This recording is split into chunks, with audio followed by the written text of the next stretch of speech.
स्वामी विवेकानंद जन्म नरेंद्र नाथ दत्त एक प्रसिद्ध भारतीय भिक्षु थे जिन्होंने वेदांत और योग के भारतीय दर्शन को पश्चिमी दुनिया में पेश किया। उनकी शिक्षाओं ने भारत में एक आध्यात्मिक जागृति को प्रज्वलित किया और 20वीं शताब्दी की शुरुआत में कई पश्चिमी लोगों को भारतीय उपमहाद्वीप की ओर आकर्षित किया। उनकी सफलता की कहानी उनके प्रारंभिक जीवन में देखी जा सकती है, लेकिन यह उनका दृढ़ संकल्प, दृढ़ता और समर्पण था जिसने उन्हें एक सच्चा आध्यात्मिक नेता बनाया।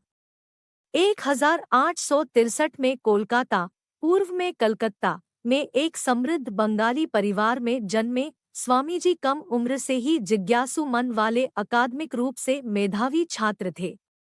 उनके पिता एक सफल वकील थे और उनकी माँ एक पवित्र और धर्मपरायण महिला थी जो उनमें धार्मिक मूल्यों को विकसित करने के लिए जिम्मेदार थी।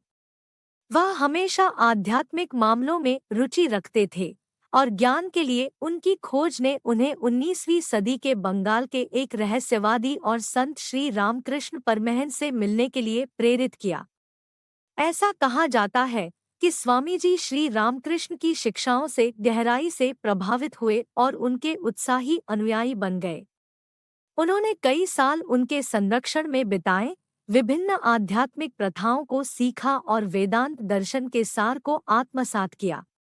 श्री रामकृष्ण की मृत्यु के बाद स्वामीजी अपने गुरु के संदेश को दुनिया में फैलाना चाहते थे, लेकिन उनके पास कोई वित्तीय सहायता नहीं थी।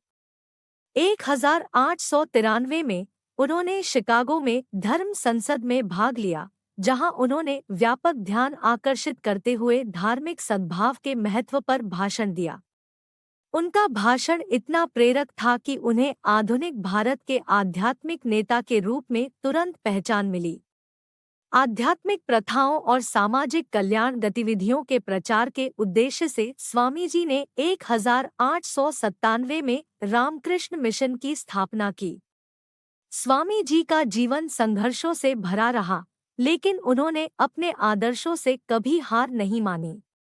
उनका मानना था कि सच्ची सफलता भौतिक संपत्ति से नहीं बल्कि आध्यात्मिक उपलब्धि से मिलती है। एक संतुलित की उनकी शिक्षाएं